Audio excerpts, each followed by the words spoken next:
যারা ভাবেন সৌদি আরব শুধু মরুভূমির দেশ, তাদের এগুলা দেখা উচিত।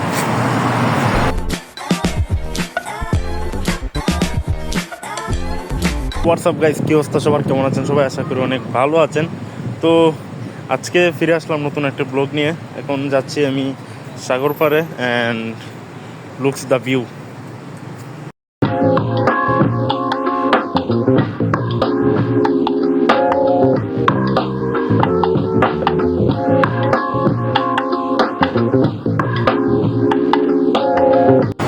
সৌদি আরবে এই জায়গাগুলোকে কোনো রকমে ইউরোপের চেয়ে কম বলা যাবে না। মানে এই এলাকাটার রাস্তাঘাট এবং ট্রাফিক সিগন্যাল এতটা সক্রিয় যে এটা আসলেই রোমাঞ্চকর। আসলে উন্নত বিশ্বের মধ্যে সৌদি আরব প্রচুর ভূমিকা পালন করতেছে, যার অন্যতম উদাহরণ হলো তাদের রাস্তাঘাটের যানজটমুক্ত পরিবেশটাকে। যারা ভাবেন যে সৌদি আরব শুধু কার, BMW এগুলাই চলে, তারা ভুল। কিন্তু সৌদি আরবে বাসও আছে। এই যে আমার সামনে একটি বাস দাঁড়িয়ে আছে।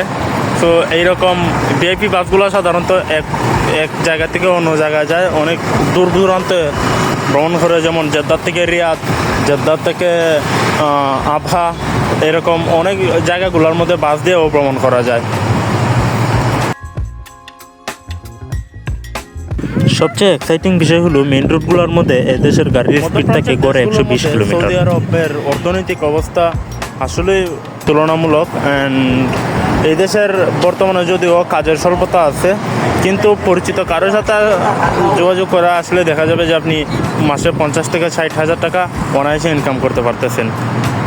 অ্যান্ড গত 2 মাসের মধ্যে অনেক অবৈধ লোককে ধরে নিয়েছে। সো যারা এখনও অবৈধ আছেন, সো রেকমেন্ড থাকবে আপনারা কাফেলা হয়ে যেতে পারেন, কেননা রেমিটেন্স যোদ্ধাদের একটু সম্মান পাওয়া উচিত।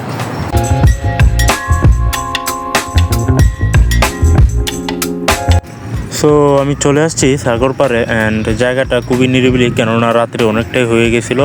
অ্যান্ড এই জায়গাগুলোতে মূলত সৌদিয়ান, বাংলাদেশি, পাকিস্তানি, ইন্ডিয়ান ভাই বোনেরা এসে এখানে শুক্রবার দিনটা অফ ডেতে আড্ডা দেয়। রাত্রেবেলাতেও পানি কত স্বচ্ছভাবে দেখা যাচ্ছে, দ্যাটস এন অ্যামাজিং। দূরে যে পানির স্রোতটাকে দেখতে পাচ্ছেন, এটা মূলত কর্নিচ পার্কের একটা আকর্ষণীয় বস্তু, যেটা আল রইসে অবস্থিত। জেদ্দার মধ্যে 3-4টা পার্কের মধ্যে এটা অন্যতম একটা পার্ক। পরিবার, বন্ধুবান্ধব নিয়ে সময় কাটানোর জন্য এটা অন্যতম একটা জায়গা।